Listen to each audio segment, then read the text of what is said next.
মশাইও কিন্তু লেগে পড়েছে রান্না করতে। কারণটা জানতে হলে কিন্তু ভিডিওটা শেষ পর্যন্ত দেখতে হবে। তো ভিডিওটা শেষ পর্যন্ত দেখতে থাকো। Friends, welcome back to my channel Anjali simple lifestyle ব্লগে সবাইকে স্বাগত জানাই। চলে এলাম নতুন একটা ব্লগ ভিডিও নিয়ে। আজকে ডে 400 ডে চ্যালেঞ্জে আমি অঞ্জলি ফ্রম ওয়েস্ট বেঙ্গল থেকে। আমরা বর্তমানে মুম্বাইতে থাকি। আর আজকে দেখো সারাদিন কি করছি সেটাই তোমাদের সাথে শেয়ার করব।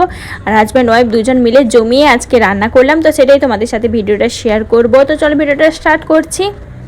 বিকালবেলা বসে গেছি ইয়াব বড় একটা ডাব নিয়ে। তো দেখো এখানকার ডাবগুলো 70 থেকে 80 টাকা নেয়, কিন্তু এত পরিমাণে জল থাকে যে আমরা 3 জন খেয়েও শেষ করতে পারি না। তো তোমরা তো দেখলে প্রথমে এই কাপটার দেখো, এই যে জাঁকটার কাঁচের জাঁকটার এক জাঁক পুরো ভর্তি করে জল ছিল, সেগুলো 3 জন মিলে ভাগ করে খেয়েছি। তারপরে দেখো আবার দেখো হাফ জাঁকের মতো জল আছে।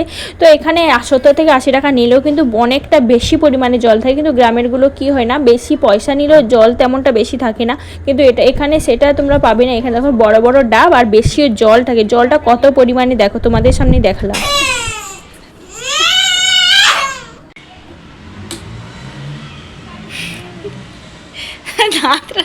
নিশ্চয়ই বেলায় কি আছে ছেড়ে ছেড়ে খাবো, কিছু নাই, কিছু নাই, আমাকে দিলে কিছু নাই, সেটা দে। মিথ্যা আদা বলছে ওকে।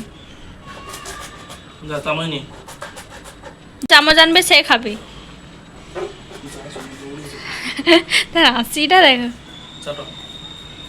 দেখে দেখো, আমি যাই ফটাস করে ঘুরি পড়বে সে।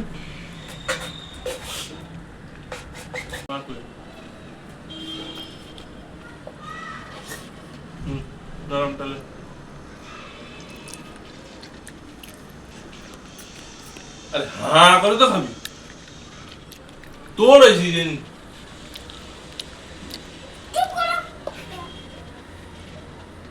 আজকে সন্ধ্যের আড্ডায় ছিল চা আর টোস্ট। আজকে সন্ধ্যেতে কি তেমন কিছু বানাইনি, কারণ রাত্রে একটু জম্পেস করে রান্না হবে, তার জন্য। বড়মশাই বাড়িতে আছে, তো দুজন মিলে রসুন ছাড়াচ্ছে। দেখি মুখটা দেখি। আর একজন পড়তে বসেনি, দেখো রসুন ছাড়াচ্ছে বাপির সাথে। পড়তে না বসার বাহানা, দেখো রসুন ছাড়াচ্ছে, দেখো। তো আমি সেদিকে যাব, রান্নাটা করব।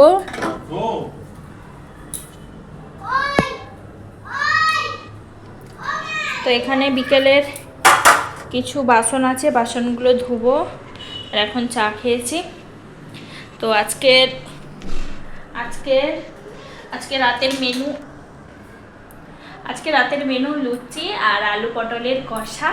তো রান্নাটা করব, তার আগে বাসনগুলো পরিষ্কার করব। আর ওদিকে ওদের দুজনকে রসুনটা ছাড়াতে দিয়েছি, আমি এগুলো একটু পরিষ্কার করি, তারপরে রান্নাটা আরম্ভ করব। এমনিতে সন্ধ্যেবেলাতে তোমাদের দাদাভাই বাড়িতে থাকতো না, কারণ ও সন্ধ্যেবেলা একটা পার্ট টাইম কাজে যেত, কিন্তু সেই কাজটা রিসেন্টলিও বন্ধ করেছে। তার জন্য দেখো আজকের দিনটাতেও বাড়িতে আছে। আর বাড়িতে থাকার জন্য আমারও একটু সুবিধা হয়েছে, একটু রান্নাতেও লাগিয়ে দিয়েছি। তো এদিকে দেখো তোমাদের দাদাভাই কিন্তু নাক মুছতে ব্যস্ত। আর আজকে ওর একটু হালকা ঠান্ডাও লেগেছে, যেহেতু বাইরে বৃষ্টি চলছিল। তো এক সপ্তাহ ধরে বৃষ্টি চলছে, বৃষ্টির মধ্যেও কিন্তু ওকে ডিউটিতে যেতে হয়, তার জন্য দেখো ওর একটু ঠান্ডা লেগে হালকা সর্দির মতন হয়েছে। তো তারপরে দেখো আমি লুচিটা এদিকে ময়দাটা মাখাচ্ছিলাম, আর ওকে বলছিলাম যেহেতু অনেকটা রাত হয়ে গেছে, তো তুমি তাড়াতাড়ি মশলাটা কষিয়ে সবজিগুলো দিয়ে দাও। আমি সবজিগুলো মানে পটলের কষা যেহেতু হবে, পটল আলু আমি ভেজে রেখেছি, আর মশলাও সব কিছু আমি করে রেখেছি। ও জাস্ট এসে মশলাটা কষিয়ে পটলগুলো তুলে দিবে। তো তার জন্য ওকে বললাম যে তুমি তরকারিটা রান্না করে দাও, আমি ততক্ষণে লুচিগুলো বেলে নিচ্ছি। আর একা যেহেতু বেলতে ভাজতে হয়, অনেকটা কষ্ট হয়, তার জন্য আমি প্রথমে বেলে রেখে দিব। তো 3-4টা রেখে তারপরে ভাজা স্টার্ট করে দেবো। সেগুলো মানে তেল গরম হতে তারপরে আমার ভাজাও এদিকে হয়ে যায়। আর এদিকে তোমাদের দাদাভাই একটু হেল্প করে দিল, তার জন্য আমারও একটু তাড়াতাড়ি হয়ে গেল। তাড়াতাড়ি হয়ে যাবে, না হলে অনেকটাই দেরি হয়ে যেত। তো লেখা হলো, তুই লিখ, পটপট লিখে যা, লিখে যা।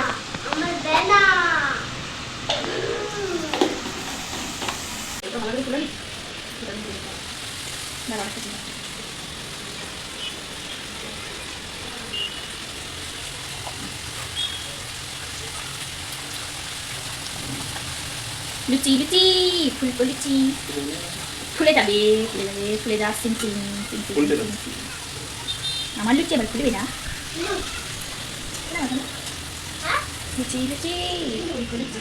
তো দেখো গরম গরম ফুলকো লুচি নিয়ে বসে পড়েছি বন্ধুরা। তো দেখো আমাদের লুচি কিন্তু রেডি, আর সাথে আলু পটলের কষাও রেডি। তো সাথে দুটো পেঁয়াজ টুকরো আর একটা স্যালাডে নিয়েছি। তো দেখো টেস্ট করে বলছি তোমাদের কেমন হয়েছে, তোমাদের দাদাভাই কেমন রান্না করেছে। লুচিগুলো কিন্তু আমার খুব নরম হয়েছে, আর তরকারিটাও কিন্তু খুব সুন্দর হয়েছে। তোমাদের দাদাভাই কিন্তু খুব সুন্দর করে রান্না করেছে। ভিডিওটা তোমাদের কেমন লাগলো অবশ্যই কমেন্ট করে জানিও, ভালো লাগলে অবশ্যই লাইক কমেন্ট শেয়ার করে দিও। দেখা হবে নেক্সট কোনো ভিডিওতে। ততক্ষণ সবাই সুস্থ থেকো, ভালো থেকো, এবং আমার চ্যানেলটিকে অবশ্যই সাবস্ক্রাইব করে দিও বন্ধুরা। লাইক কমেন্ট করতে কিন্তু কেউ ভুলবো না। দেখা হবে পরে ভিডিও। ততক্ষণ সবাই সুস্থ থেকো, ভালো থেকো। জয় শ্রীরাম।